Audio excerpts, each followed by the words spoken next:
How's everyone doing? Welcome to the final episode of After the After Hours with your boy TraderPrad.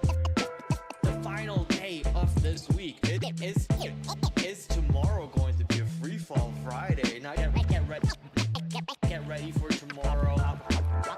Powell going on the microphone. Powell going on the microphone again. Get ready for tomorrow. So I do have a watch list ready, but if you guys are ready, hit that like and subscribe.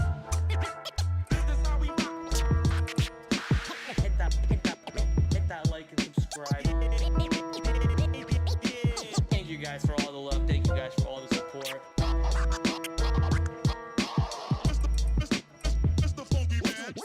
This is your boy TraderPrad.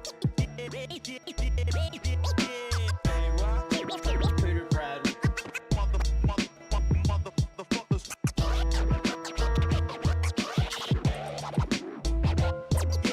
But if you guys are ready for this show to get started, why don't we dive into the full screen and hit that like and subscribe.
Wrong screen.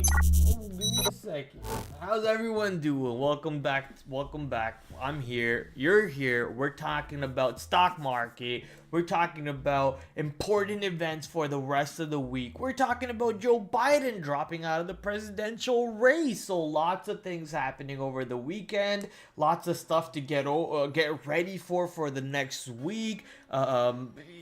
Economic calendar a little weak from what I see. We'll dive a little bit deeper into that, but at least we got a hot earnings board coming up, and then we got obviously the presidential race brewing up a little bit more. It's not even November yet, but the presidential race just going all over the place from the moment where Trump's ear gets shot out, and then from the moment where now we're getting Biden dropping out of the race and endorsing Kamala Harris tonight. So, this summer has just been crazy for the market. So tomorrow, looking to see how we can take advantage from all types of events that have been taking place. And if you are here to talk stocks, then you are here at the right spot, baby. Let's get ready. Let's get the party started. Before we do all that fun stuff, I'm just gonna quickly look at all my chats over here: YouTube, Twitch, and Twitter. If you're watching me on Twitch and Twitter, say hello in the chat. Don't be a stranger. But I see YouTube, we got Victoria, we got TH. What's up, TH? What's up, Victoria? How are you guys doing tonight? Hopefully you guys had a wonderful weekend so far. We still got a couple hours of the weekend left. Let's make the best out of it. Let's prepare for tomorrow, and then get ready for all the money-making opportunity. So why don't we dive into the full screen, talk about what's in store. As you guys already saw before, can I hide the webcam?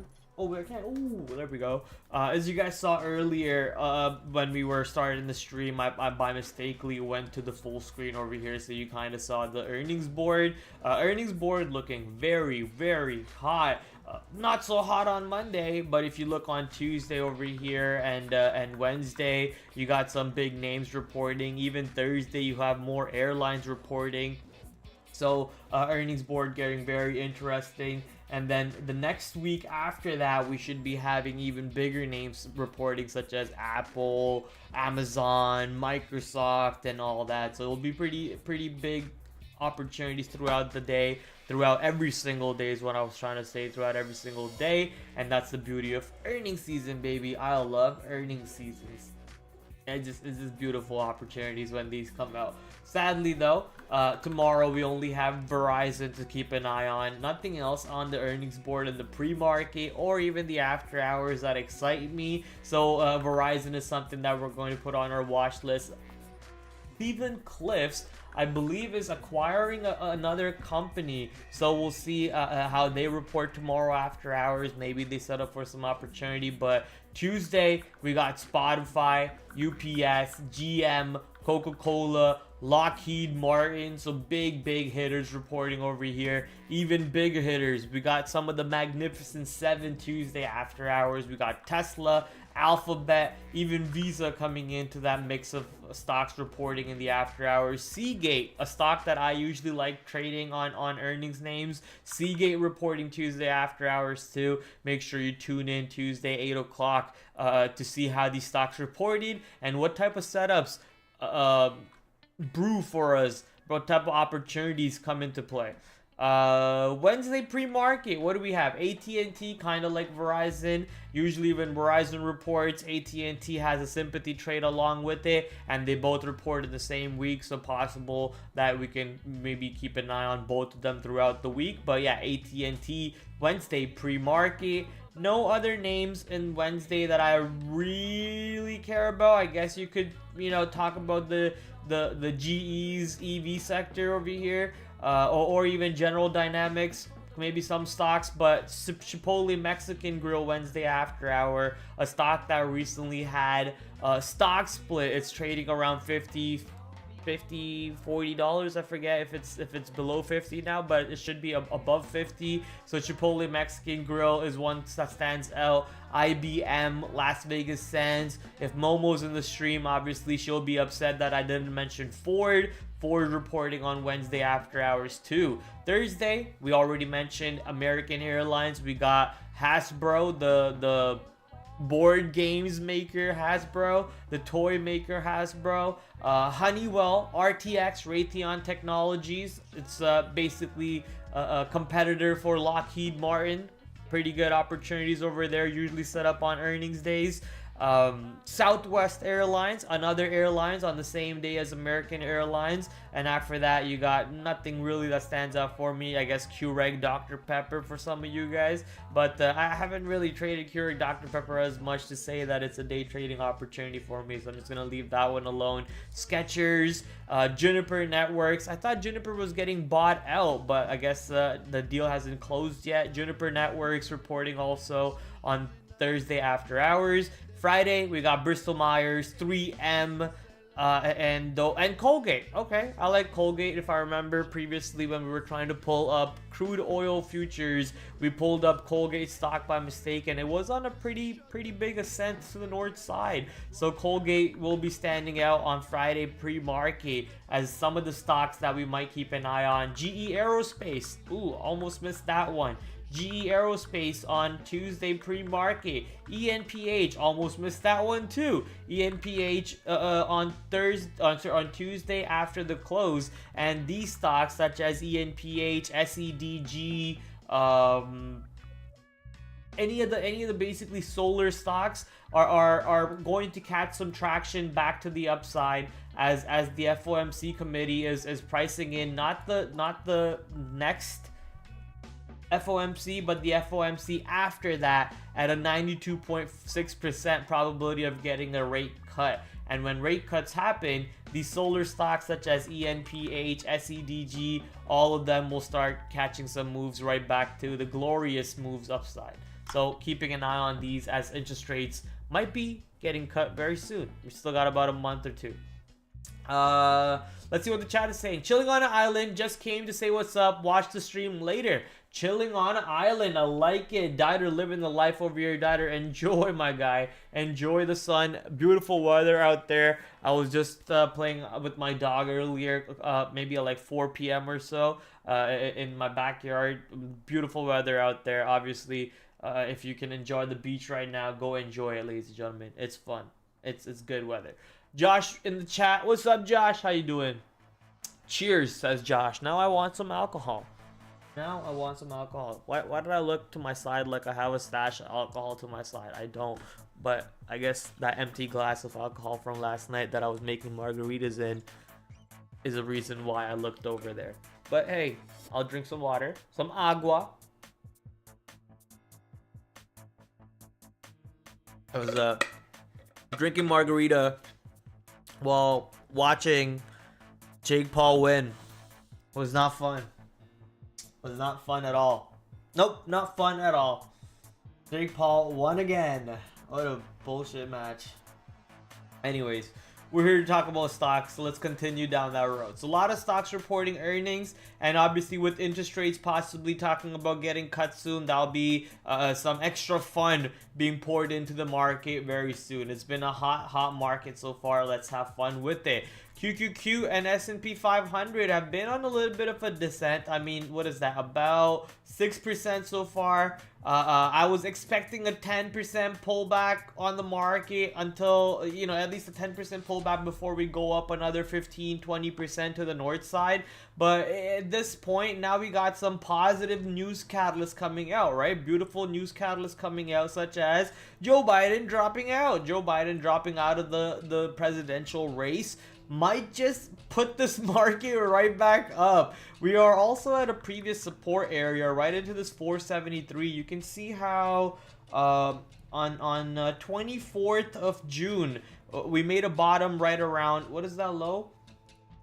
Right around 474, 473.82, and that happened to be the same low that we made on Friday. Friday low was 473.94. So basically 474, 473.80 area is kind of important now on the market, right? And Nasdaq and S&P 500 should be opening. The futures should be opening at least right now at 6 o'clock as we go live. So why don't we pull in Think with Bookmap stream? Ooh, we got Sunday Scan coming in from our friends at Investor Underground 2. We should probably watch that video. I'll watch this video after stream because it's a 44-minute long video. I'm sure you guys don't want to sit here watch a 44-minute long video with me, but I would suggest you to go check that video out too, Investor Underground.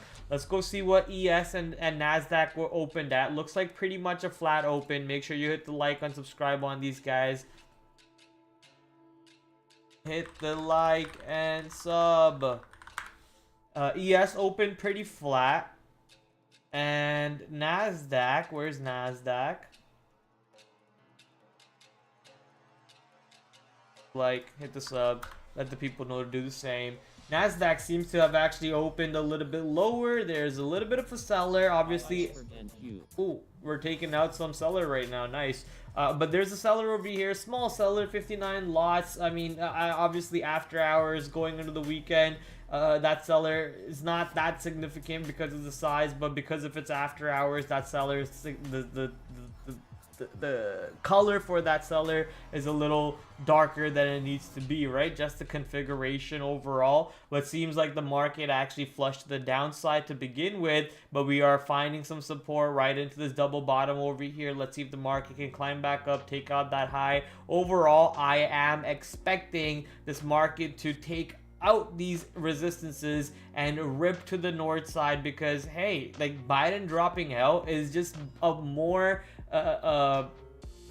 solidified news that Trump might just win this even more, right? They're gonna make Kamala Harris be the first female president of the no, right? It's just not gonna happen. Hey, Think with Bookmap. What's up, brother?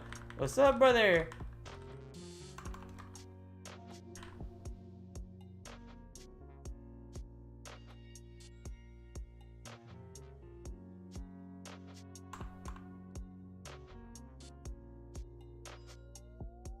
What's up, brother? All right.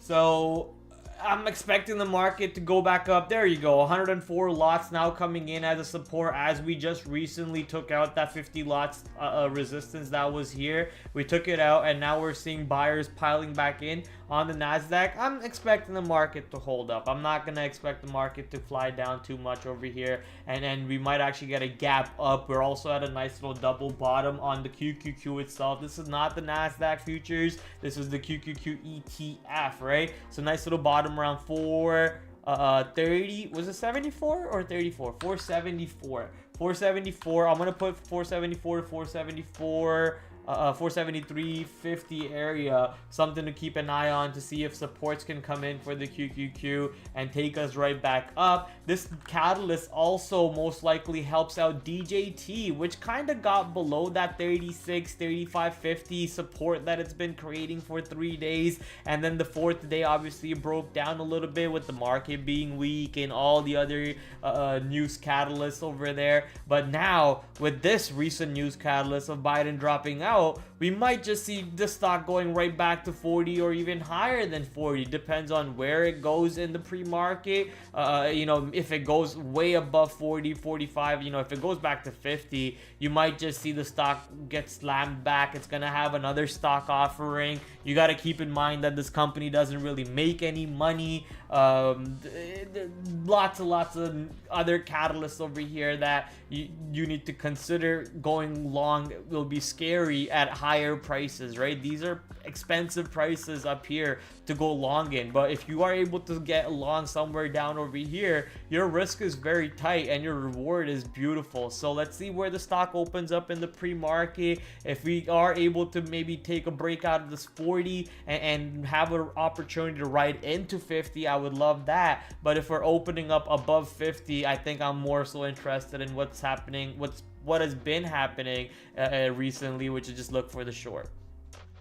Hahaha, I'm cracking up. What's up, Lloyd? My sister just got home from the gym and was like, I want a beer, right as you said you want to drink. I was like, TraderPrad want. I mean, now you guys making me go make another margarita. God damn it. Bad influence. No. Bad influences. If Ani's in the chat, she would obviously try to force me to go make another margarita at this point.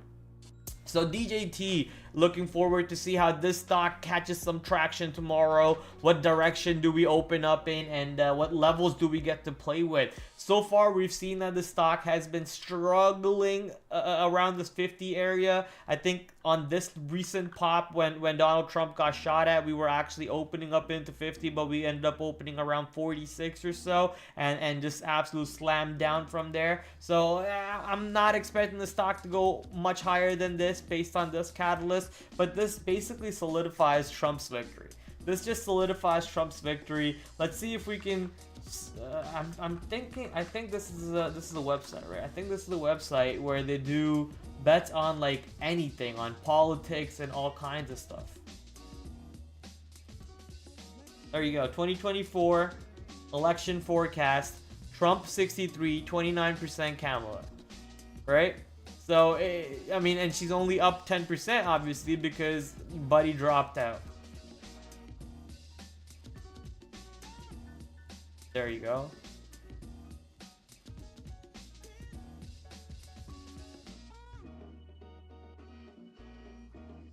And did this bring him down slightly? I mean, he was at 72%. Right? So I'm not really sure they're gonna let her win at all. I'm almost 100% sure they're not gonna let her win. Right? And they might just try to go at him again. I don't know, man. I don't know. This thing's crazy. Thing's crazy. The attack is crazy. Everything's crazy. So watching how this stock plays out. Infinite Space. I like that name. Infinite Space. What do you show? Go to channel. Exploring footage beyond Boca Chica.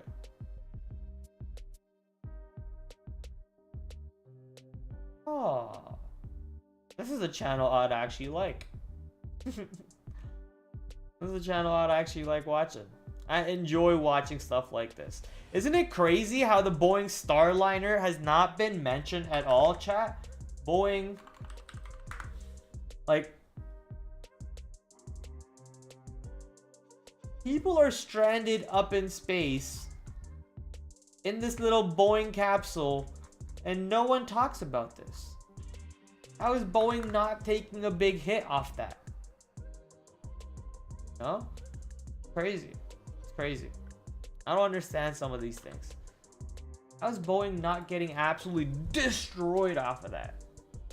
Anyways, so the first news catalyst for tomorrow that I think the market's going to rebound off of, and also because we're at a good support area for the QQQ, which has been the weaker sector compared to S&P 500, IWM, and the QQQ. The QQQ has been a lot weaker than all three. IWM being the stronger than the three of them, going to insane rallies and now getting somewhat of a pullback over here on IWM. I mean, that daily rally, that daily chart rally on IWM is insane. That's crazy. So we'll see how IWM reacts on a pullback over here. Not sure if we're ready to go long on IWM just yet, but maybe tomorrow this catalyst allows IWM, allows QQQ and the S&P 500 to pause on its descent, on a 3-day descent. It's been beautiful for a bear, for a short seller. Right, it's been beautiful, but even you got to realize that the market very rarely has like those 4, 5, 6 days in a row red. The last time it did it was like over here in April of 2024, and then since then just never really had something like that. That was our first real pullback on the market over there on the S&P 500 after this insane rally of 28%, right? That was our first real pullback of 4% on the S&P 500. And I think this will help the QQQ bounce, and the QQQ bouncing will in return actually help the SPY going back up also, because the top 7 in the Qs are actually also the top 7 in SPYs too, or pretty close to that. So they're pretty correlated. So I'm not worried about SPY here. If the Qs bounce, I think the SPYs will easily return back to the upside, and that's what I'm looking for. Let's look for these long opportunities: DJT, QQQ, S&P 500, and most of these big tech stocks that haven't really gotten beat down too much, like not Tesla, but Tesla did get beat down, but not really Tesla, but other of these large cap stocks. Apple, right? Apple didn't really get beat down too much. Amazon got beat down quite a bit, so maybe that's a reason to watch Amazon. Microsoft, Meta got beat down quite a bit. That's a reason to watch Meta if the market getting ready to rebound. So a lot of stocks over here in the large cap sector. Google reporting this week, I think Tuesday after hours, along with Tesla. So there's you could just wait for them to report and then trade. You don't have to make a decision before they report, right? Because that's just a little crazy if you ask me. You're gambling at that point, because a report could completely screw your trade up no matter what time frame you're sitting in. If you're sitting in a day trade time frame, obviously that doesn't matter, but on a swing trade time frame, investment time frame, it's probably a good idea to not make decisions 2 days before earnings. So I'm gonna stay away on making any rash decisions on Tesla or on Google right now. Hi Prad, I'm here to get some insights on tomorrow's action. Should be exciting. Smash the like button and watching the show. Thank you, John. Much appreciated, my brother. I love the support. Mucho obrigado. So why don't we go down the list of stocks for tomorrow on the watch list. I actually was thinking about adding a stock to my watch list and it escaped my mind. Oh, I remember. Pinterest. I wanted to add Pinterest to my watch list. Insert below. Pins. And that's because Grizzly Research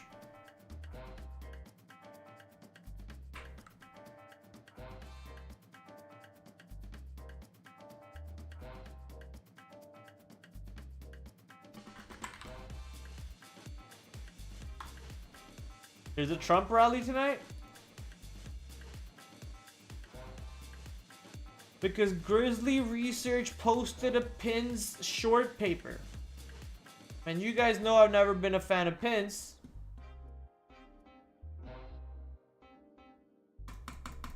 Fine. Okay.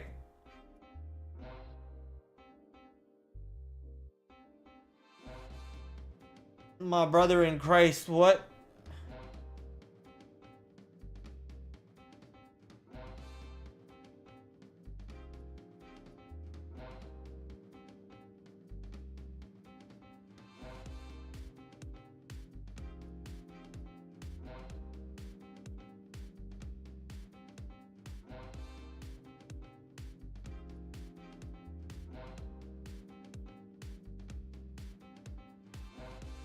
This is a lot to read, chat.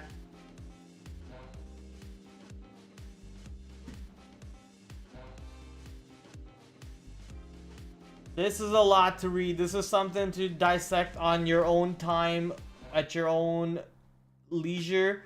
But the idea here is Pinterest, a big, large cap company, 20 billion market cap, is being targeted for a short report, is in a debt spiral but misleading doctors. It's terrible performance statistics. Read our new report here. We believe Pinterest, okay.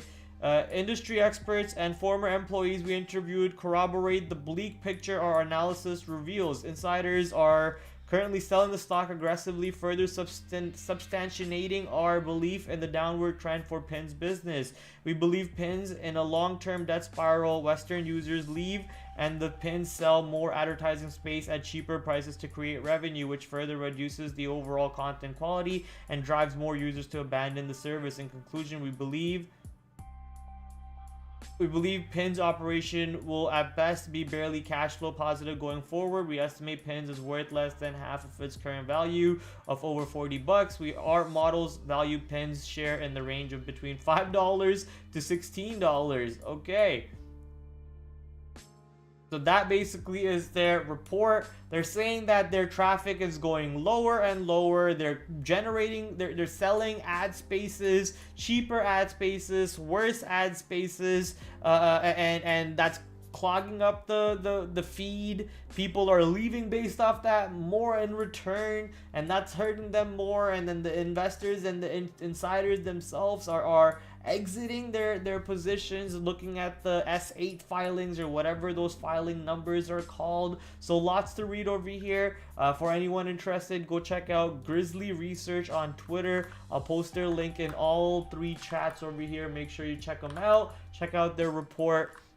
Interesting report. So Pins made a little bit of a move off that, I guess. Not really too much of a move, but as this report gets dissected and read and pushed around in the world, maybe we'll see a little bit more reaction off of that. So Pins, I'm gonna put it on my watch list to keep an eye on for the next few days. But at the top of the watch list without Pins was actually Verizon Mobile. Verizon reporting tomorrow pre-market. Will be interesting to see how this stock moves. I actually want to use a different color. Getting tired of orange because I have way too much orange color already on my charts. Let's just go to white. Why not? Okay, so looking at Verizon Mobile, clearly you have that little resistance over there around $43.50. Nice little double top around $43.50.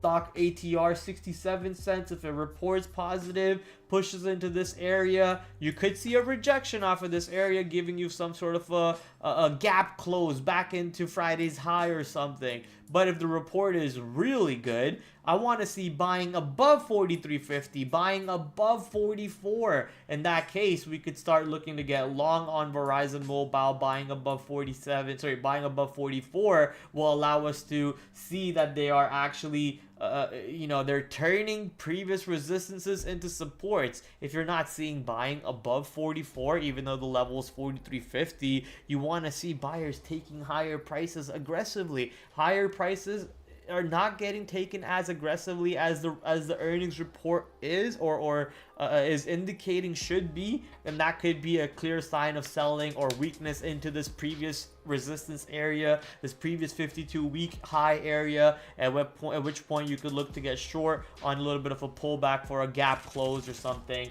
Or Friday's high area, I think, should hold up on a positive report. Now, on a negative report, the stock has something of a similar idea on the downside too. You can see how on the daily chart we have a nice little flat bottom area into 39 to 38.50. So this whole area, I'm not expecting the stock to go much lower than that. We can actually bring in a beautiful tool here called Option AI. Let me just log in real quick.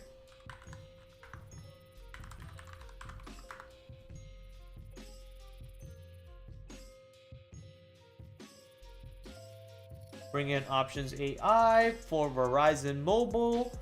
Check out their expected move. So their expected move for earnings is about a 3.3% move, a pop to $43, which is exactly where our lines were, 43 to 43.50, and a drop down to $40, which is also where our lines were, 39 to 38.50, $40. A 3.3% move expected overall from Verizon Mobile, and their last earnings moves were actually a little bit more than that, 4.67, 6.70 to the upside, and 9.27 to the upside the last three reports. So a little bit of a volatile move for you know, a boomer position, boomer telecom name over here. So let's see if we can continue that trend. Maybe we get a nice 10% pop up to the north side on Verizon, which has been, you know, struggling for some time now, So let's see if we can get back into this beautiful 52-week high area and actually burst through that 52-week high area, putting in that 43.50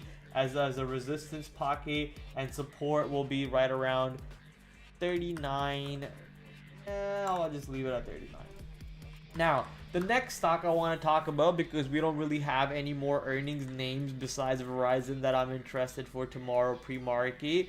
Holy, I have so many lines here. Let's delete all of those, save this bad boy real quick. Let's also quickly go back to the earnings calendar just to make sure that there's no other names in the pre-market that I care about. Maybe Bank of Hawaii, because of the recent fire that the Bank of Hawaii had. Sorry, not Bank of Hawaii, because of Hawaii has had overall. They took a big plunge, and after that, obviously, they came back. Very light on volume, so you know what, I'm not even gonna bother on this position, but something that you guys could keep an eye on. I mean, this company was doing perfectly fine, and then obviously natural calamities, natural disasters coming in and ruining their business, their value, and eventually that value climbing back up, possibly something for people to keep an eye on. But too low of volume for a day trade, so I'm not gonna bother with it. So why don't we go back to CrowdStrike? Why is CrowdStrike important? I mean, I wonder why, Prad. Let's figure it out. CrowdStrike had a big issue on Friday where they absolutely bricked a lot of banks, a lot of airports. They ruined Microsoft computers with the small update that they pushed on Friday. Obviously, this update was reverted fairly quickly because by the time I got into my office, my computer was completely fine. I had no issues, but I know a lot of people around the world were posting on Twitter. India actually had people get handwritten boarding passes, which was funny if you ask me, right? Handwritten boarding passes, which is hilarious. But overall, that problem got solved fairly quickly. But the problem is larger than that problem. The fact that one simple update can render so many things absolutely useless like that is scary. It's something to be worried about. So I think in the near future here, we're gonna see a lot of companies peeling back away from using CrowdStrike. We have already seen Twitter do that. We've already seen Elon Musk come out and say, I'm moving everything away from CrowdStrike. This is ridiculous that you know, something has this much control over the internet. I mean, if you think about it, AWS has 40% control over the cloud internet. If you take out an AWS server, how many websites go offline after that? Right? How many services go offline? Discord, Facebook, Instagram, Twitch, Kick. People are gonna go back to Stone Age without AWS no longer. You know, if someone wanted to attack the internet, they could very easily do so by just taking out AWS. Now, obviously, taking out AWS is not as easy as I say it, right? It's gonna be the most hardest thing in the world, but that's how much power that some companies control. So I'm gonna expect that people are gonna see the problem in this, and they're gonna start scaling back away from CrowdStrike.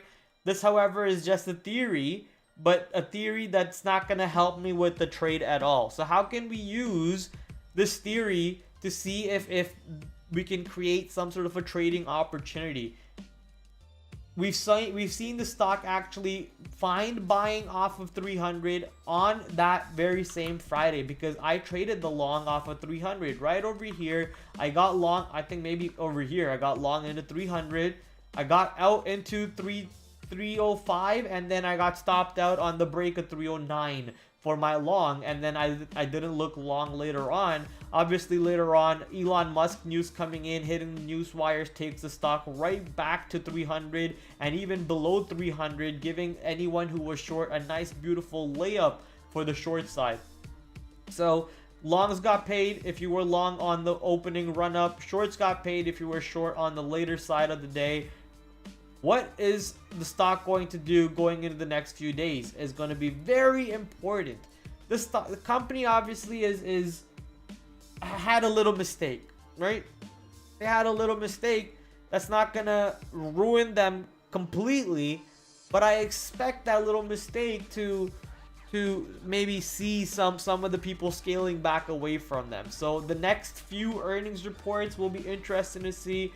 Until then, I think we can kind of look long on the stock. You know, they fixed that issue very quickly.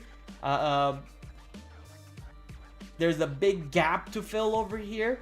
The fundamentals haven't really broken yet, and I don't expect the fundamentals to break for another, 2-3 earnings reports.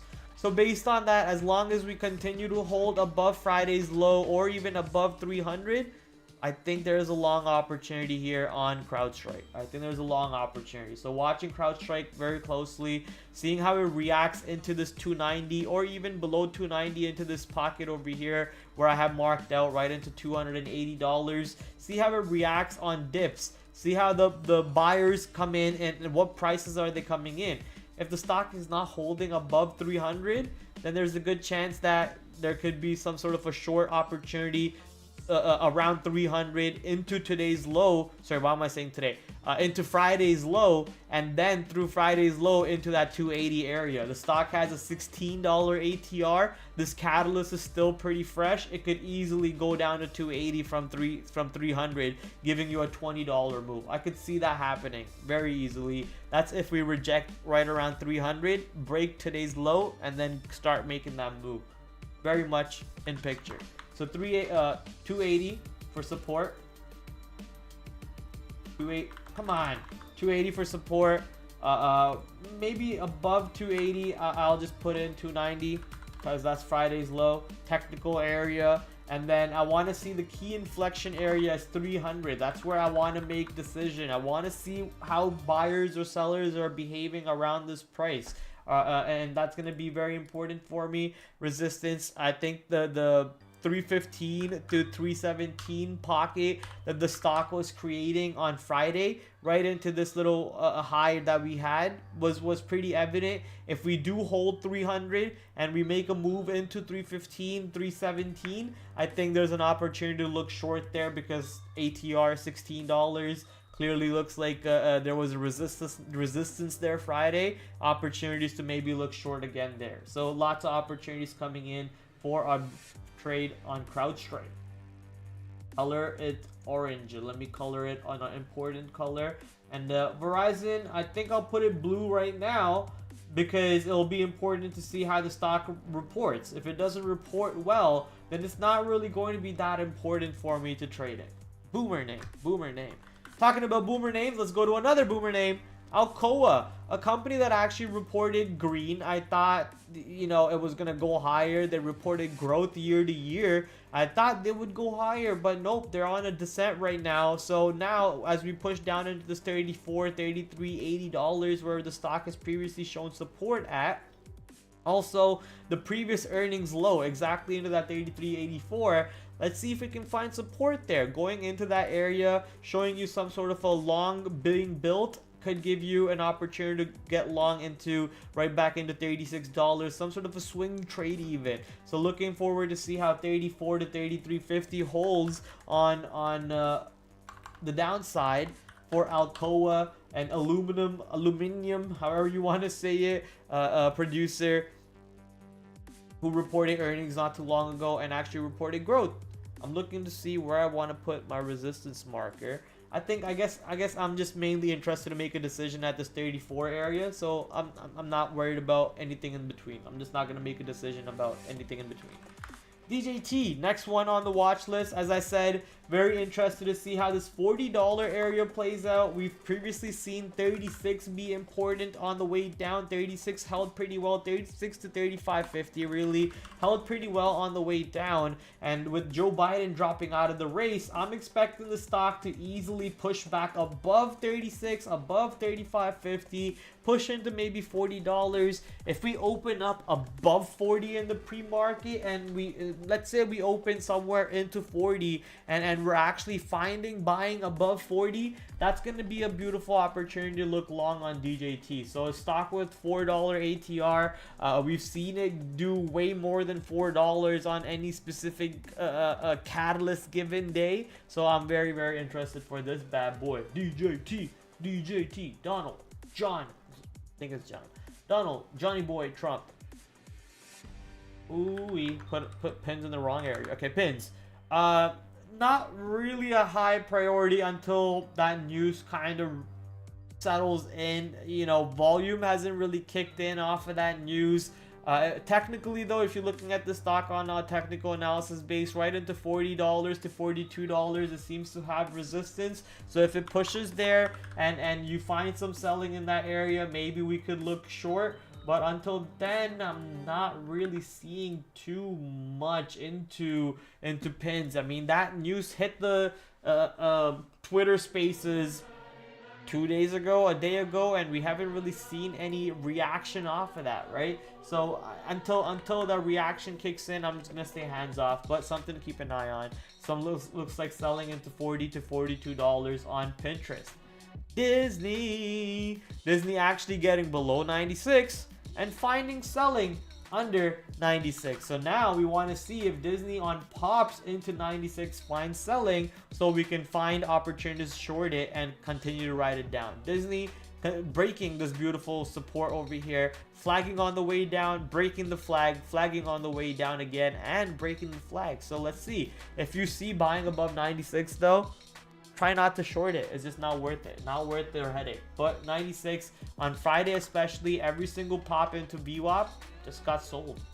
Every single pop sold, right? So I love seeing that. I love seeing that. And VWAP right now is exactly around 96 also. So if we push into 96 tomorrow and continue getting sold off, I want to be looking to short on Disney. Palantir.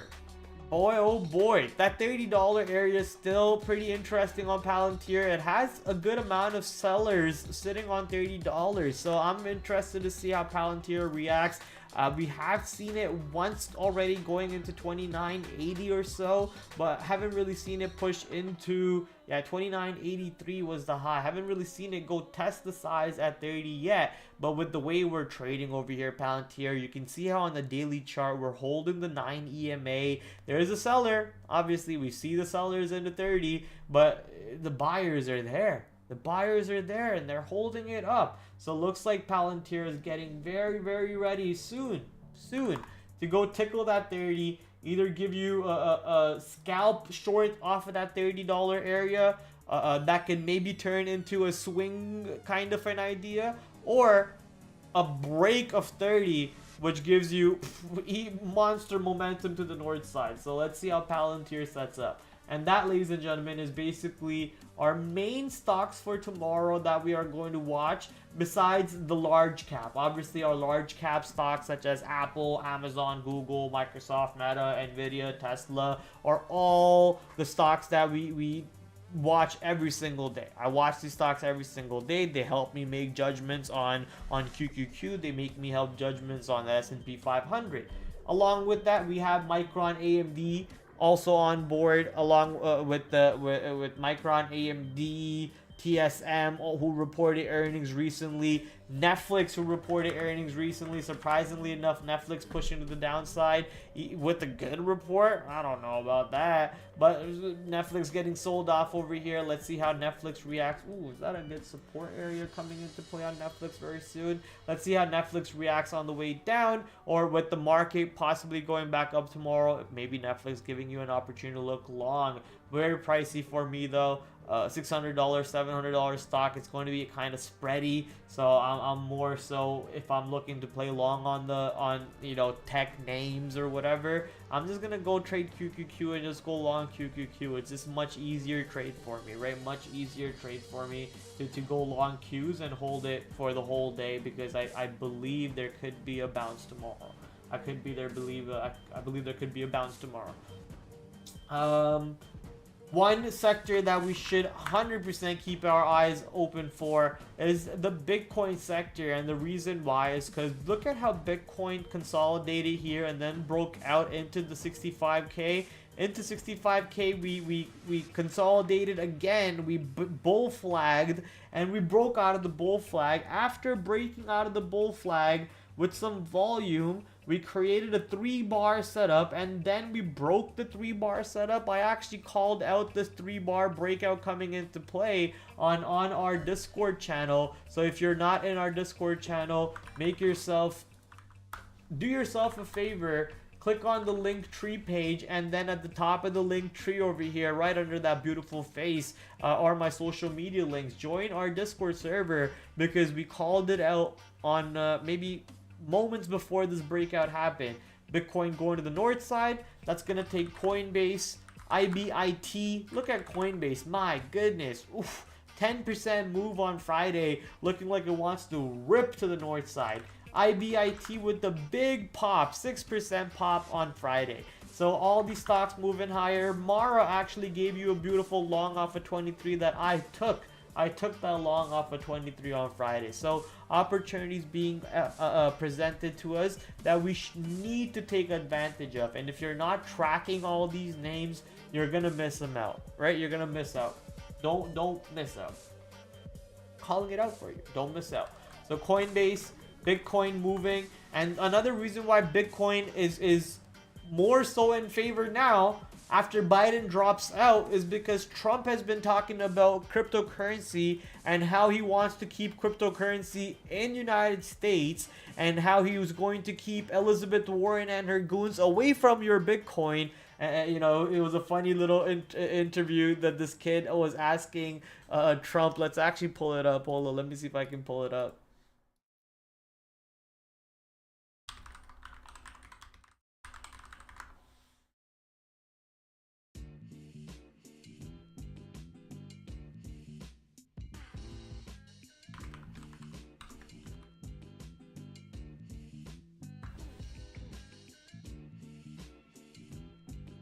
Oh yeah, this is the one. People in crypto are moving their businesses out of the U.S. because they're scared of the U.S.'s regulations. Because of the hostility. Correct. Yeah, crypto is moving out of the U.S. because of hostility toward crypto. Correct. So what are you going to do to stop it? Well, we'll stop it, because I don't want that. I don't want that. I want that. If we're going to embrace it, we have to let them be here. So there you go. With comments like that, you know, positive comments towards cryptocurrency market in general, coming from former President Trump, soon to be the next President Trump again, It will be very interesting to see if cryptocurrencies will be using that juice to break out of 70K. By crypto, I mean Bitcoin, obviously. Will Bitcoin using that juice to get out of 70K, 75K here? Let's see if Ethereum has caught some traction back up. Look at that beautiful move. Ethereum actually getting ready for a nice breakout pattern over here. A bull flag coming in right into 34, 35, let's say 35.40, 35.50 area. ETH futures. Nope. No, what's the... Anyone know Ethereum ETFs?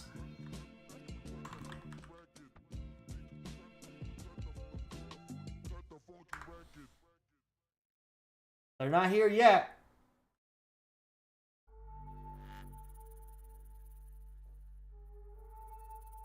Yes, found it. How much volume do you do? Not bad, but you're not really tracking Ethereum as well as you should be.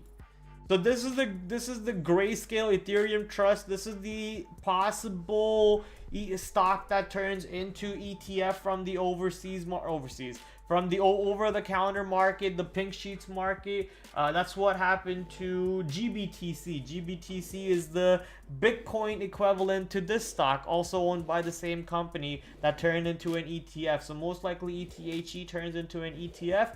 You could use that as a signal to buy it. I don't know, but Ethereum getting ready for a nice little breakout. Obviously, Ethereum breaking out also might maybe help Bitcoin a little bit more to go back up. So nice breakout patterns coming in on the market over here. I'm also gonna call out ETH USD also setting up for a nice breakout, flagging into nice bull flag right now on the daily. So Ethereum setting up for a nice little breakout. Bitcoin just broke out right back to the north side, and that should help Mara, Bitcoin, IBIT, even RIOT, which was a little bit lagged compared to MARA. Look to see if this can break out of 13 and kind of join the party here. You can see how we got a big rejection off of this 13.50 area, not even 13.50, right off of this $13. You can see how it got absolutely slammed down on Thursday, right? Thursday we got slammed down over here. So if we pull back into that 13 and actually break 13, that's some short sellers getting burnt. That's some stops getting hit, and we might just get a nice breakout to the north side. So I'm interested a little bit on RIOT to have a little bit of a catch-up game over here if we're able to push back into this 1290 to 13 area and actually break that 13. So I'm gonna put Mara into my watch list for tomorrow. See if we can catch some action over here. It might not even be ready tomorrow. It might take a couple days, couple weeks to set up going into here. But with the amount of sellers that took place into this area, if we break this, I'm expecting some stops to get hit and Riot to catch some action. So I have an alert set on the move to the north side. Make sure that you have an alert set on your system too. And that, ladies and gentlemen, is basically our watch list for tomorrow. Not too I guess 117. Ooh, we can't forget 117 on Nvidia. Let me color it orange, set an alert.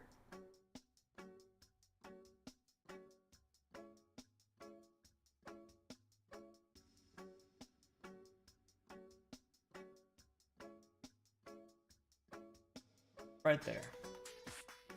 Maybe not. I want a little bit higher. Yeah, I want it right there.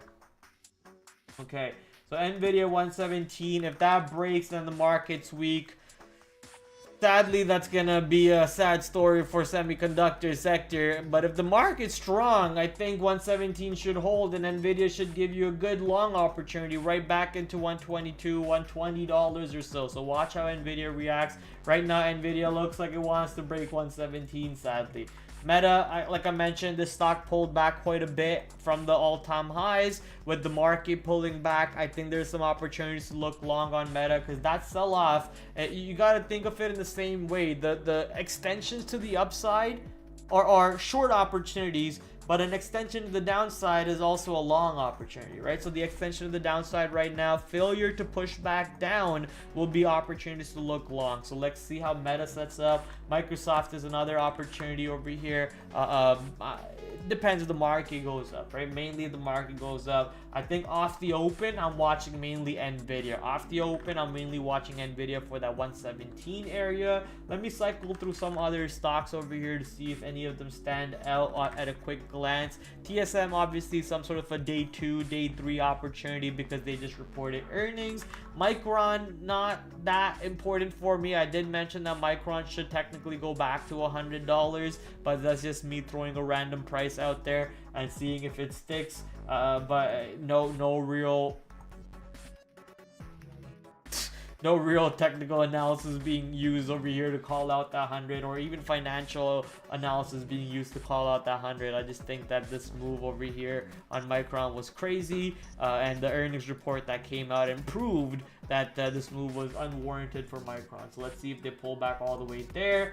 AMD could set up for some sort of a long if we do get back above 153, or even if we push into 150 and find some buying into 150. So watching how AMD reacts. 153 is the inflection level. If we are able to get above 153 and find buying above 153, I think there is a long opportunity there on AMD, especially if Nvidia holds 117 and the market's going green. So if all of these favors are in our check, I think pushing along over here might not hurt. So watching AMD, watching Nvidia in the large cap sector, watching cryptocurrency basket, DJT, QQQ, and the S&P 500 for the Joe Biden catalyst, Disney and Palantir because of the daily chart, Visa for the earnings, and CrowdStrike for the most recent Friday internet crisis, Y2K repeat crisis that the world almost had a catalyst over there. So CrowdStrike, that's basically our main squeeze. Is that what the kids call it these days? Our main squeeze for tomorrow. Let's take a quick look at the economic calendar. Oh wow, there's so much activity tomorrow on the economic calendar. Absolutely dead, ladies and gentlemen. We got nothing going on. Let me just pull it in again. There you go. Tomorrow we got the Chicago Fed national activity, a 1-star event. Nothing going on. 3-month bill and a 6-month bill auction, both at 11:30. Boring. What else is happening this week?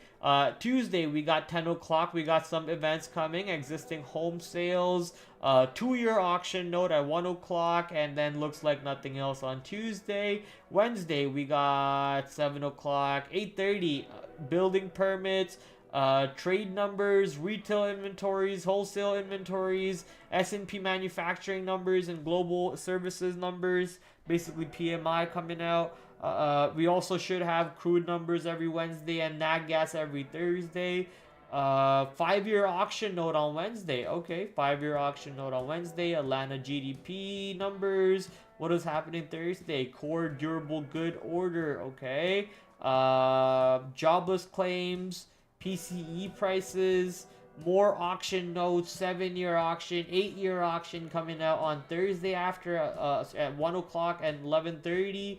And Friday we got a couple other economic events. No major, I guess, obviously initial jobless claims, existing home sales, PCE are major ones, but I'm saying, like, you know, CPI or anything big like that hasn't really.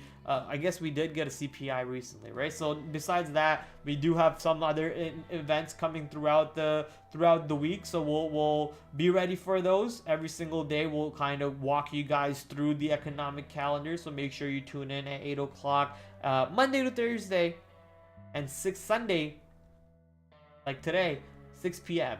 Monday, sadly, economic calendar on Monday, very, very dead. And as Momo just pulled up in the chat, yes, Momo, we already mentioned it. Ford, yeah, woohoo. Ford earnings this week. I mentioned your name. I said if Momo's in the chat, she would want me to mention that Ford has earnings. And that is all she Bro. Look, there's nothing more frustrating than seeing a great... Okay, what's the secret to growing your account? To excel as a short-term stock trader, you must learn how to scalp. You guys want to watch In a this video? Jeff Or you Hogan, guys head want of to... trader development at S&P. You guys want to play chess?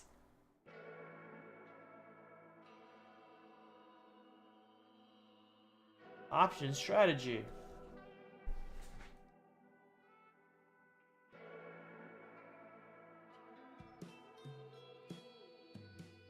High probability trades, earnings, season, strategies, and setup. You know what? Let's actually watch this one.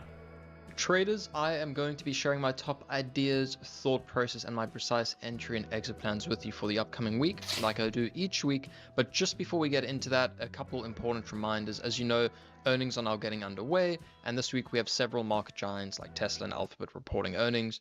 Last week as well, in many aspects, was driven by some breaking news and headlines, and that created a lot of uncertainty, which of course created a ton of opportunities. So just a reminder to always be in tune with the market, what's happening, what earnings are on deck, what important events are on the economic calendar for the week ahead, and be flexible enough to adapt your plans, be in tune with And the market. that's why you tune into be flexible TraderPrad, enough because as I well do all to, that homework for adapt you, your risk baby. management accordingly.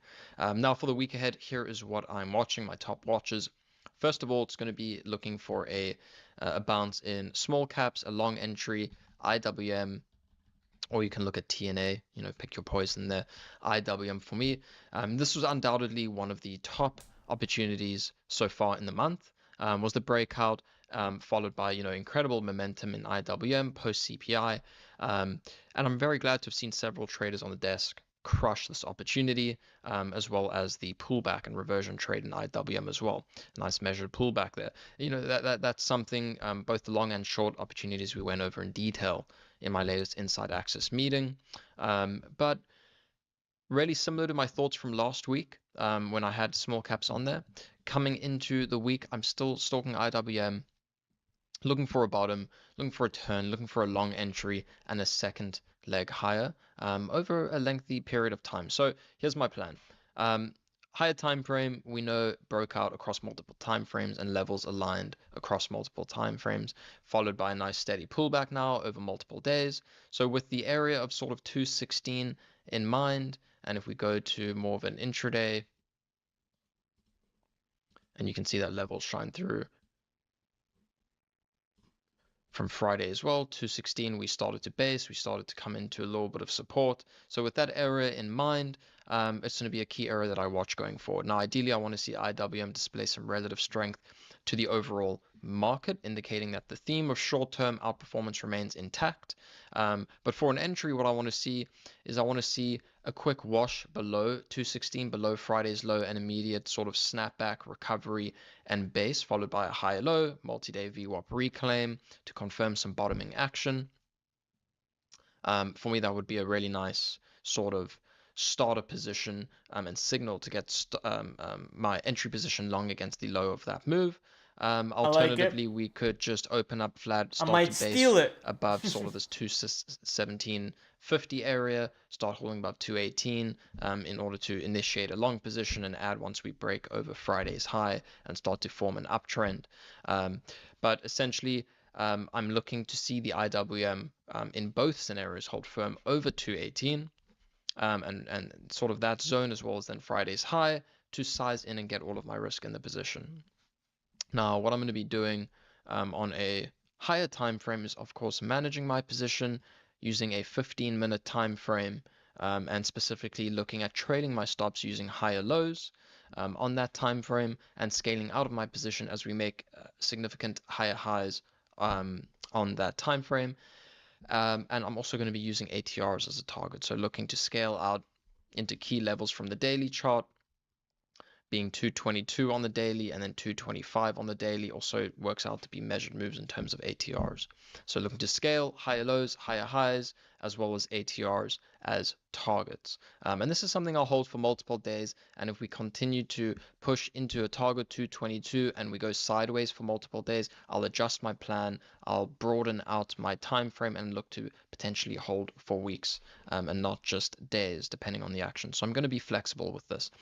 Several alternative ideas. Obviously, we had Bitcoin, great recovery last week. All down Bitcoin for you guys. Monitoring crypto-related names such as Mara, CLSK, IBIT. We have Coin. There's several names that I'm going to be watching going forward. But let's look at Mara, for example. So Mara, along with keeping a close eye on Bitcoin, of course, we've broken above resistance. Resistance is now turned into support very nicely. And so going forward, I wonder who said that looking before. To, pay up to immediately, given the extent of Bitcoin's rally in the short term.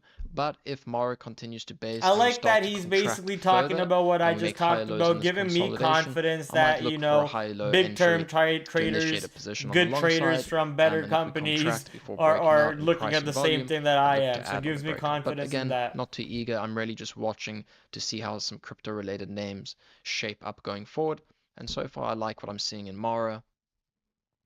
Some momentum trades in SERV. This was a beautiful momentum mover from Friday. Is it small cap?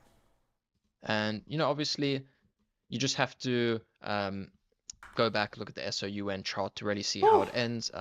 It's not uncommon for NVIDIA to have small positions in innovative, high growth small cap companies. They've done it before. NNOX, SOUN. We have it in SERV. It's nothing game-changing or fundamentally changing, and it's really not new news. However, in the short term, I'm just watching this for momentum trades. Friday, great long, great short opportunities in the name that I took advantage of. Monday and going forward will be the same until a backside is confirmed, in which case I'll then shift my attention to a swing mindset. So what could a backside confirmation look like? You get a blow off top. You get price action that skips incredibly, blows out any stubborn shorts. You get a blow off top. You get consecutive lower highs. You get an uptrend break. You get a major shift in price action, VWAP crack. It could be all of these together, a lot of them together. 1, 2. It's important to know what it might look like and game plan and visualize ahead. But until any of that happens, I will not be focused on any swing shorts in the name. And then lastly, you have Tesla and Alphabet, 2 mega caps that are going to be reporting this week.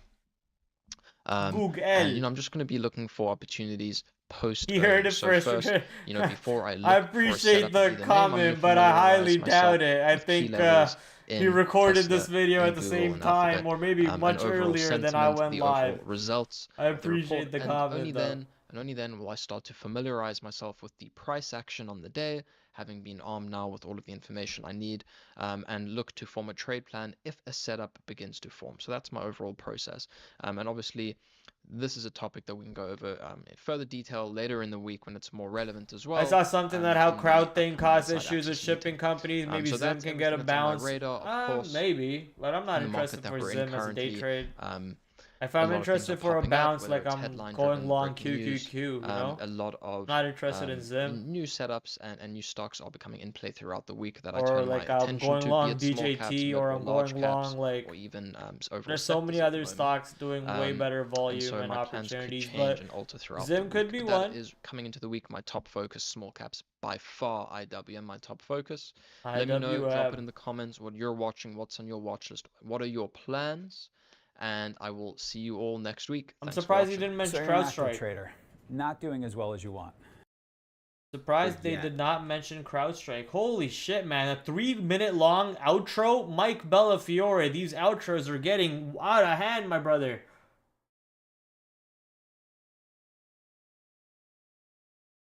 Alright, 2.5-minute outro, but still, oh my goodness, Bella. These outros are getting crazy. 2 minutes? But hey, their content is great. You see how I'm subscribed. You see how I watch all their videos. We love SMB Capital, ladies and gentlemen. Go check them out. Amazing content. Videos posted almost every single day about options, day trading, swing trading, and most of everything that some of the big time traders know comes from these guys. Lance, one of the best trader out there in the world coaches these guys. So it's good to learn from what their perspective, what they're talking about. Go follow them. Go give them a follow. I enjoy SMB Capital, so I think you would too. Let's go play some chess and then call it a night, fellas. I have some good news when it comes to chess. You guys want to find out? The good news is I'm now 530, or at least I was 530. I think I got up to 530. I might have lost a little bit. I was playing. Oh no, I cleared the whole queue. God damn it. At least I was 530. I think I was playing quite a bit last night while watching movies and so on. I had a lot of fun doing that, but I was actually gaining rank, not losing rank. So let's continue that trend. But before we do any of that, you know how we do puzzles first. So let's go do some puzzles. Make sure you hit the like. Hold up. Let me go to the full cap.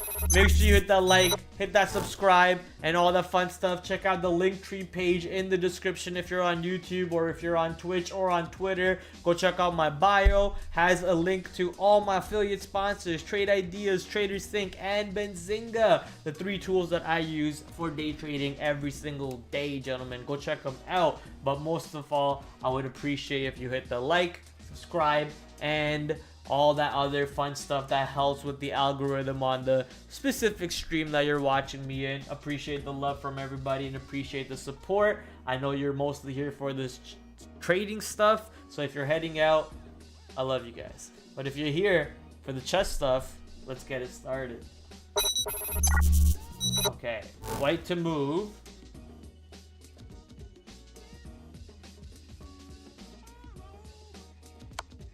What? Took a bleed.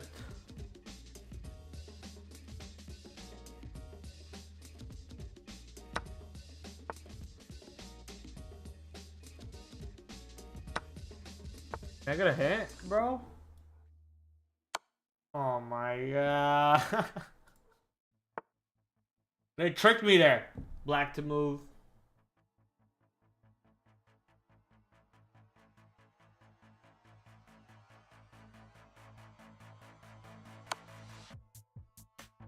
Genius. White to move.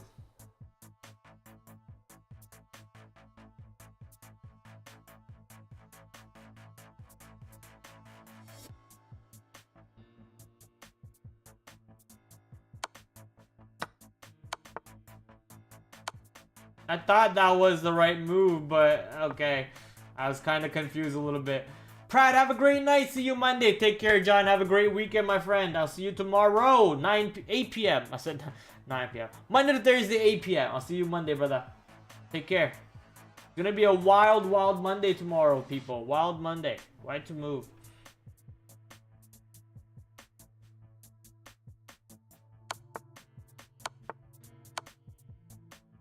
I almost screwed that up, I'll be honest.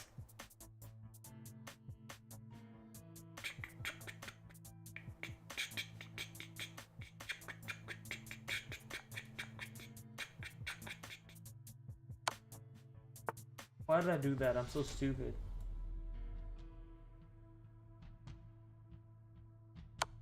There you go.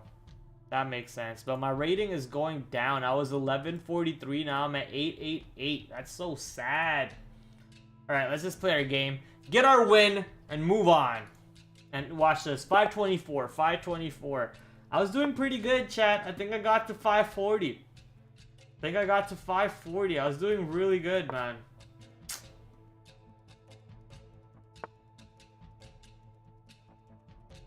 Okay. And today, looks like I have no backup. TH already said thanks, Pratt, so he probably left. No Dieter either. So no backup today. That's sad.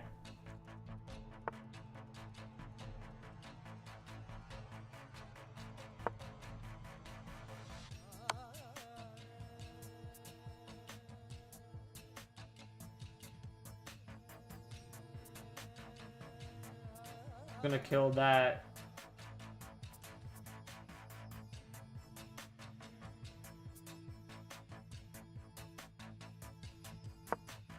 Whatever. Yeah, we've seen this play a million times, buddy boy. I'm used to it.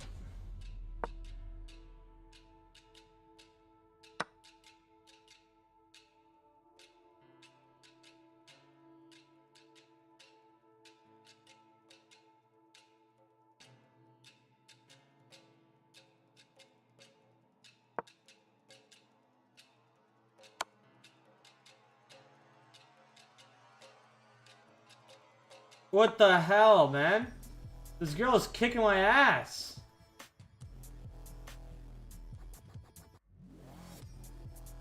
Girl's kicking my ass.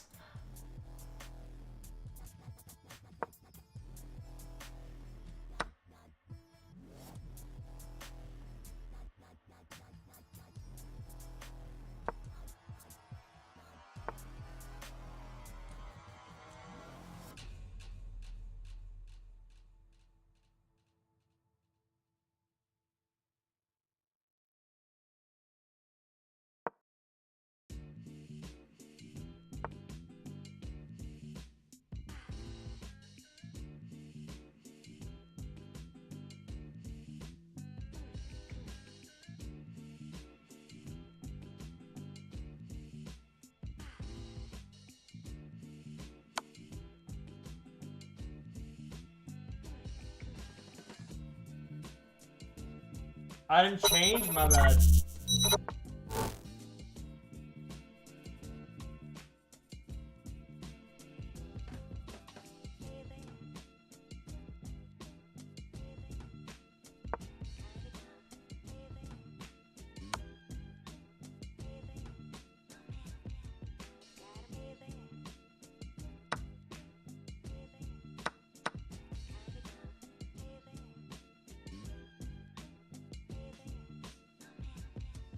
Not gonna give up yet, though.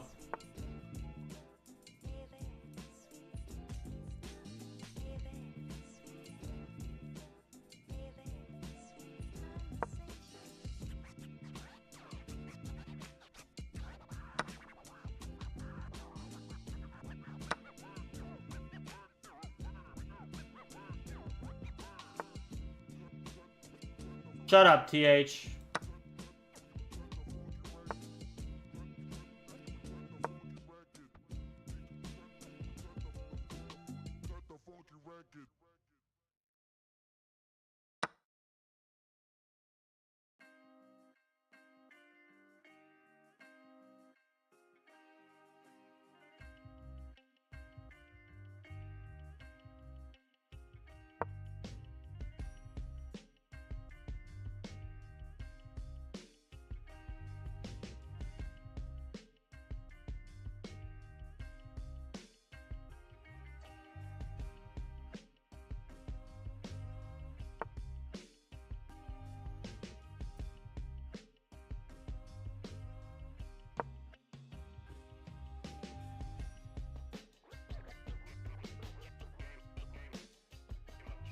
Game's pretty much over, but I'm not gonna give up.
You're so screwed, I know. She wrecked me, dude. She wrecked me. Absolutely shit on me.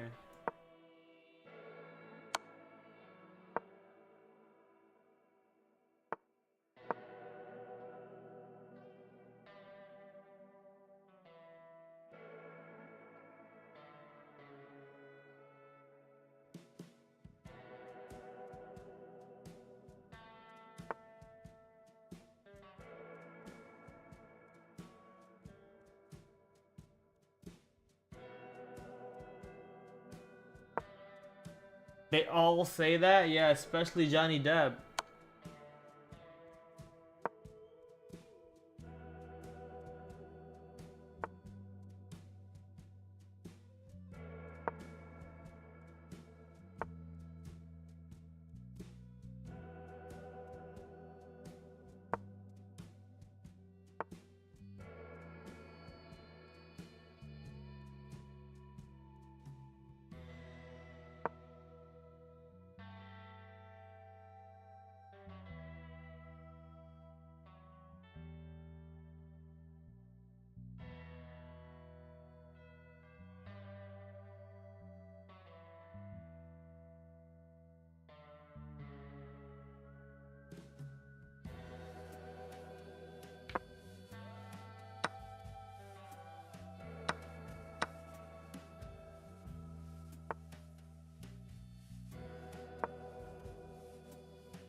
Fuck, we got this far.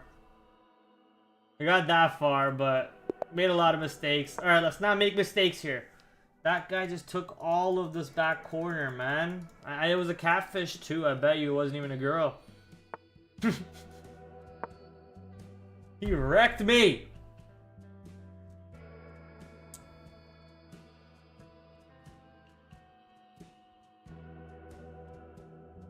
Come on, let's get this win, chat. My little toy go. There it is.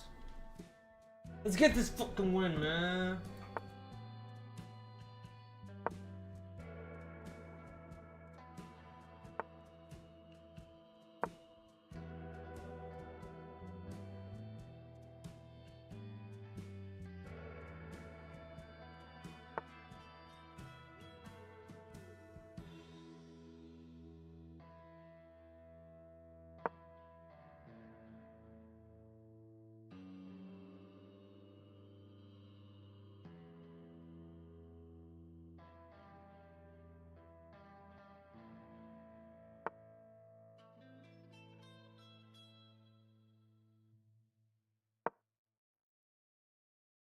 You should have mentioned DJT with Trump accepting nomination and Joe dropping out of Trump has gotten... Were you not watching the stream today, TH? Clearly you were not watching the stream tonight.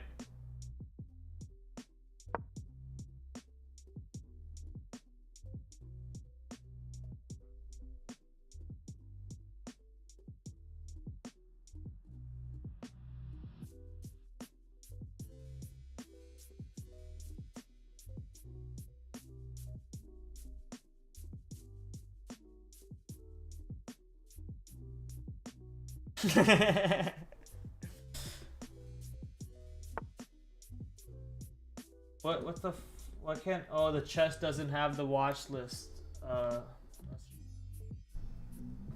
What? What? Thank you. Oh, he's gonna resign here. He's gonna resign here. Give me that.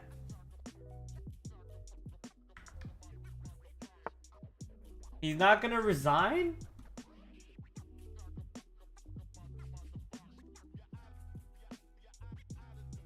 That's crazy.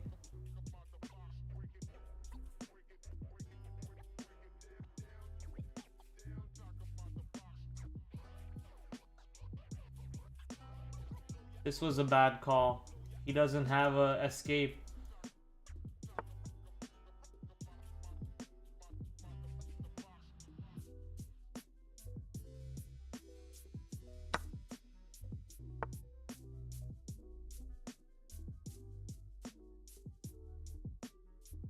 Free escape? Free escape. I'll leave that there. I'll take this for now.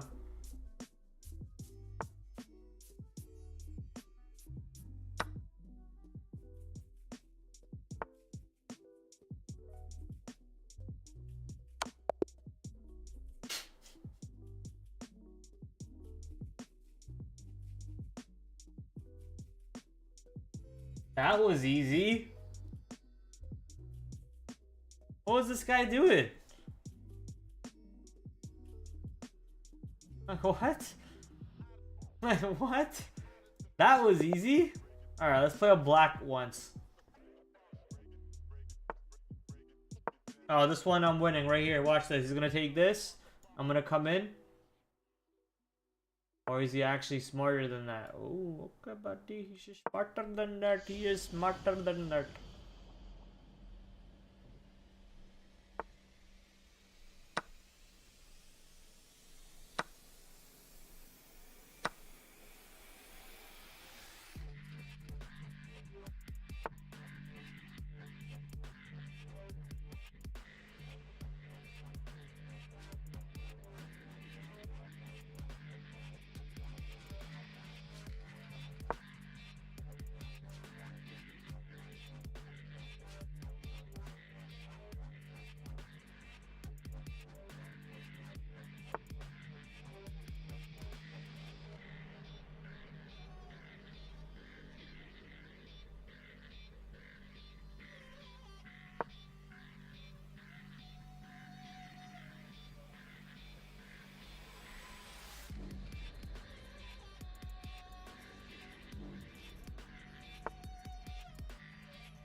How did I not see that? What the fuck?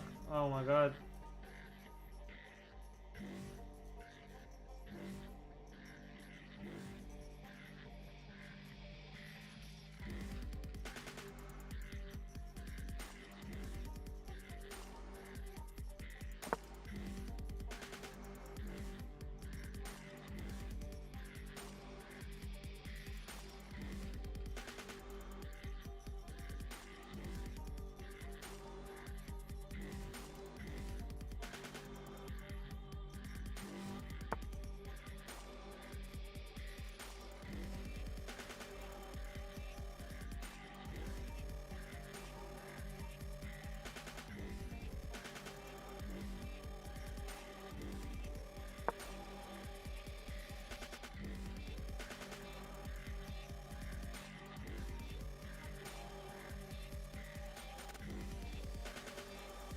Game 3 breaks the tie. You're damn right, brother. You're damn right.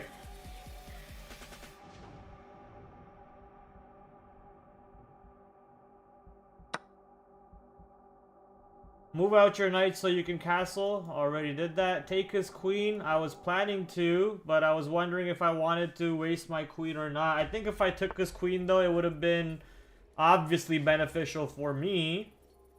Right?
How am I up +4? Is it the pawns? Right? Yeah, it's the pawns.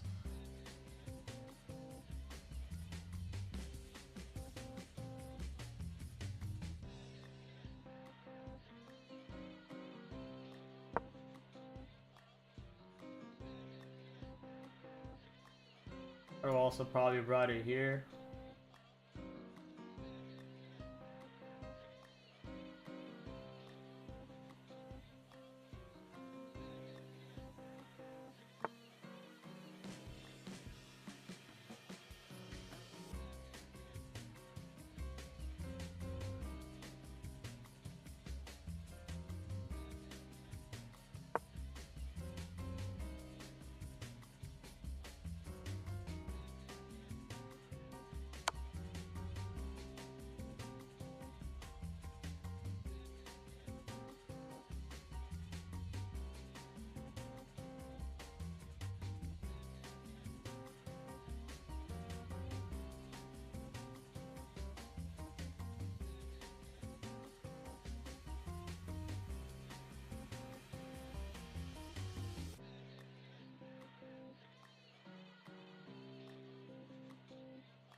But then I'd lose my rook, no?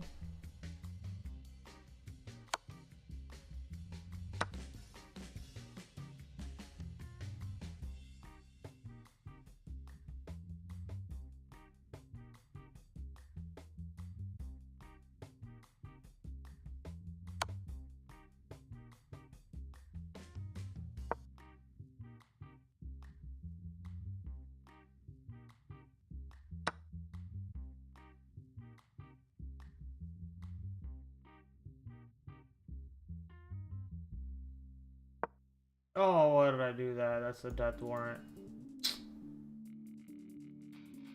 Fuck, man.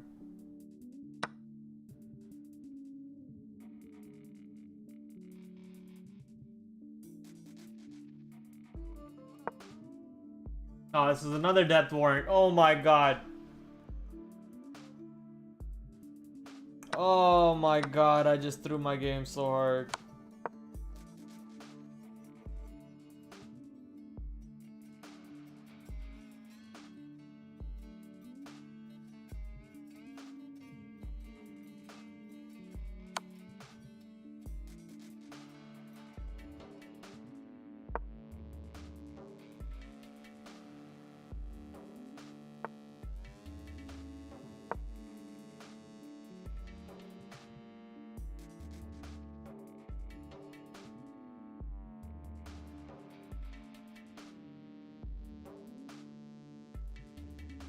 What's up, Lucan? From Japan. Oh my god, I'd love to move to Japan, brother. Excited for this week. I love to hear it. Love to hear it. Yeah, it's an exciting week for sure. With Biden dropping out and all the other fun stuff going around, it's gonna be a fun week, no doubt.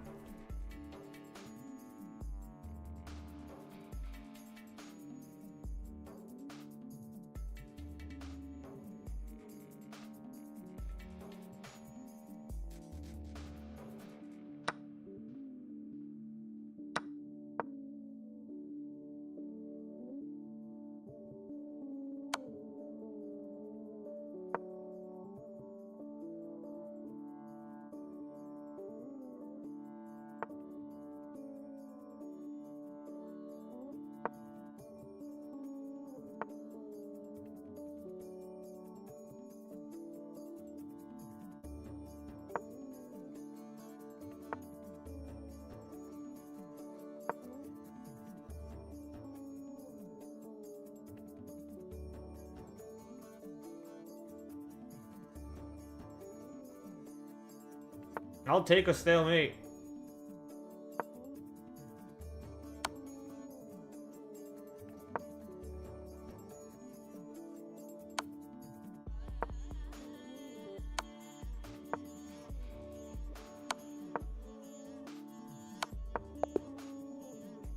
I'll take a stalemate. I'll take a stalemate. Third game to decide the victor.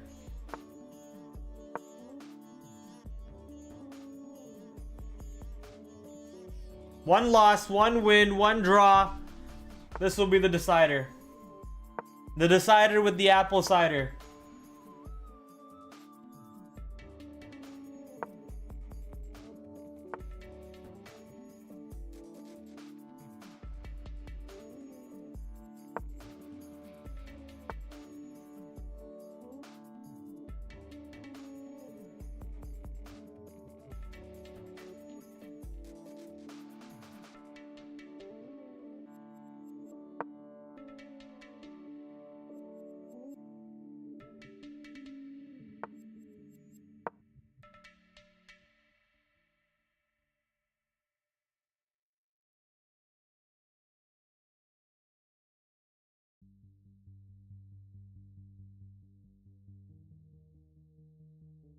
Yeah, and that cost me the whole game, though. What did this guy just play? Why would you play that?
This kid's so fucking aggro, it's crazy.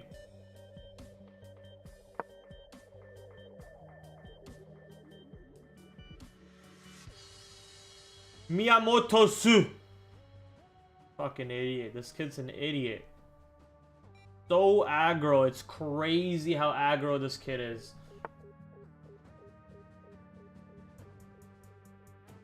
That's free.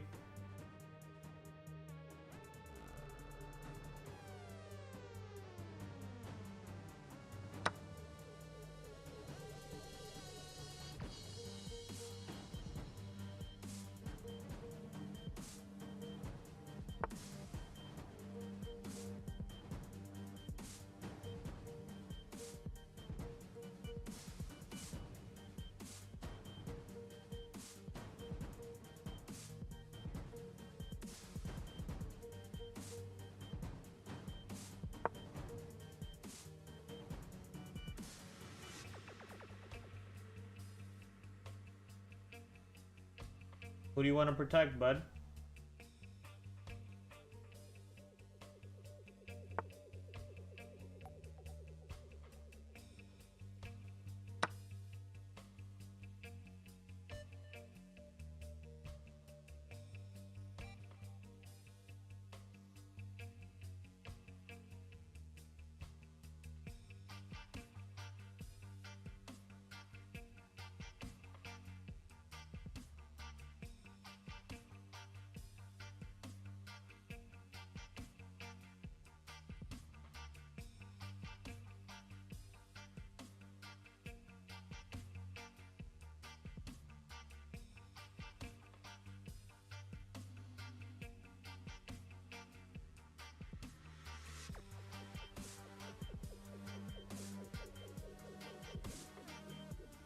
The fuck is this guy doing now? Stalling?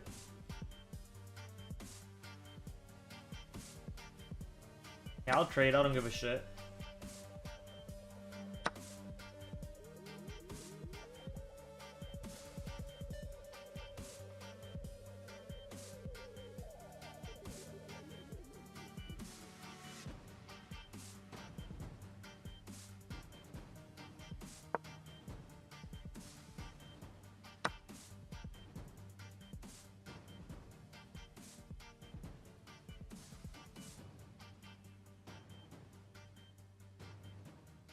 That was a mistake.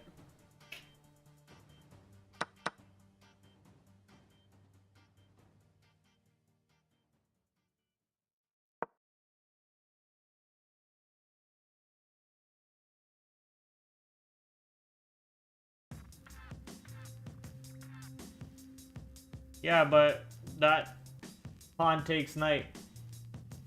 I don't think that's like worthy of a trade.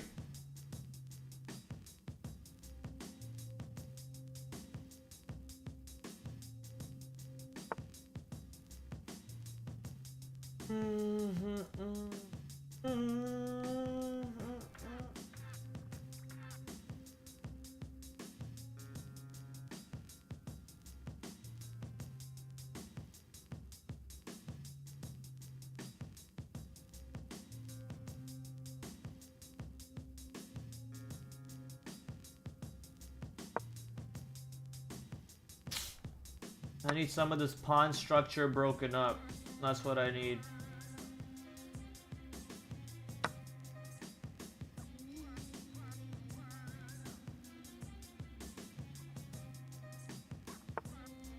There we go. Now that the pawn structure is broken up,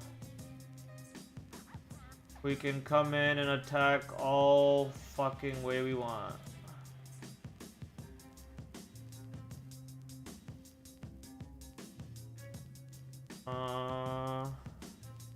If I go here, that threats him. He comes this way.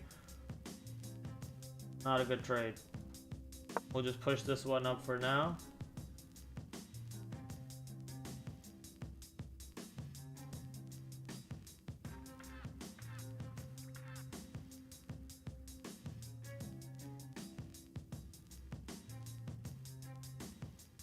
I need this pawn structure to break up too. This pawn structure over here needs to break.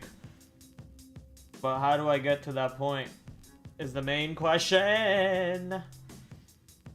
Question numero uno.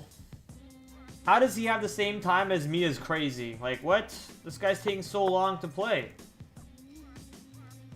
I need to pop in a Zen to think clearer. I take... He comes in, he has that as a backup. Is this game over? Oh no, I can do this now. Check him. I'll just do this. Like why? Why even bother? I'll just do this. Right? Why even bother?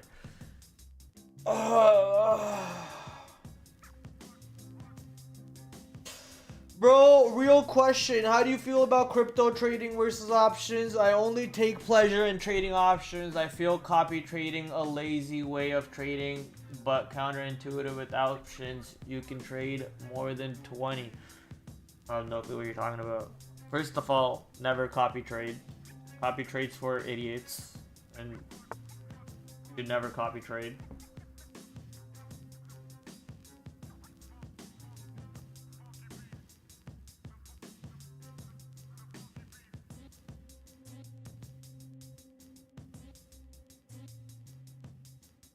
What in the fuck, man?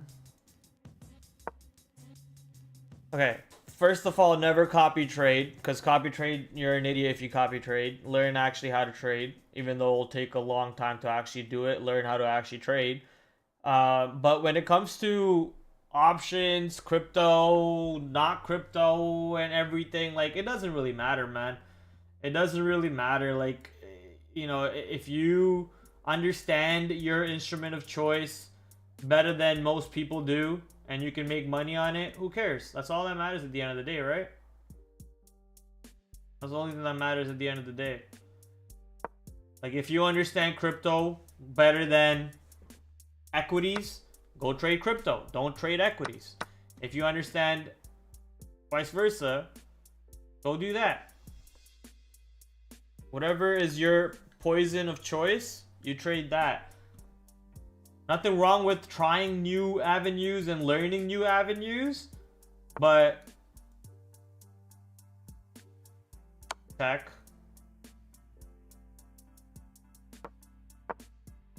What?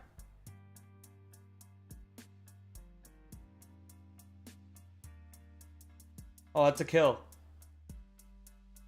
He can't move. Yeah.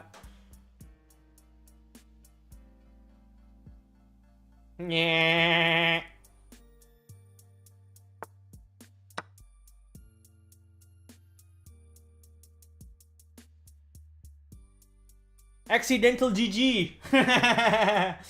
Accidental GG. I didn't mean to move him here if he was gonna move his queen, but he moved his queen and I moved my thing here pre-moved, and that ended up helping me make the win. You have any king or shorts this week? If so, enlighten please. I mean, obviously looking at DJT. Let's go, chat. +9, 533. Big win. And I think that's enough for chess. Big win. So 2 wins, 1 loss, 1 draw. That's a win on the day. That's a win on the day, right? That's what we like to see. As for your question over there, Luke, for the long side, I'm looking at DJT, QQQ, IWM. I think the market is going to bounce with the Biden dropout news. Palantir 30 is interesting. I think if Palantir can actually break past 30, there's a big seller at 30 that there could be some plays over there for us to play with.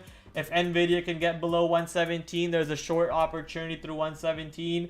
Pinterest has the short report, so maybe if Pinterest can actually catch some traction off that short report, there could be some trades there.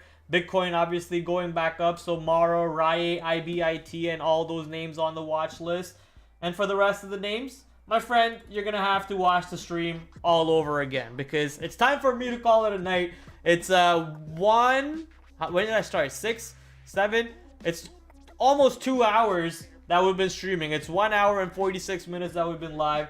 I'm hungry. I'm starving. I'm gonna go make some food, go do some dishes, and then I have to do some YouTube work where I have to edit clips and all that for my social media, because I've been very lazy to do that. So I'm gonna go work on that for the rest of the night. I will catch you guys Monday to Thursday, 8 p.m. Sunday, 6 p.m. You know the deal. We love talking market, and I love talking it with people. So the more people we have, the merrier. Pull into the streams. Let's have some fun together. Let's make this money together. I will see you guys then. Have a great rest of your weekend and an even better trading session. TraderPrad out. Adios.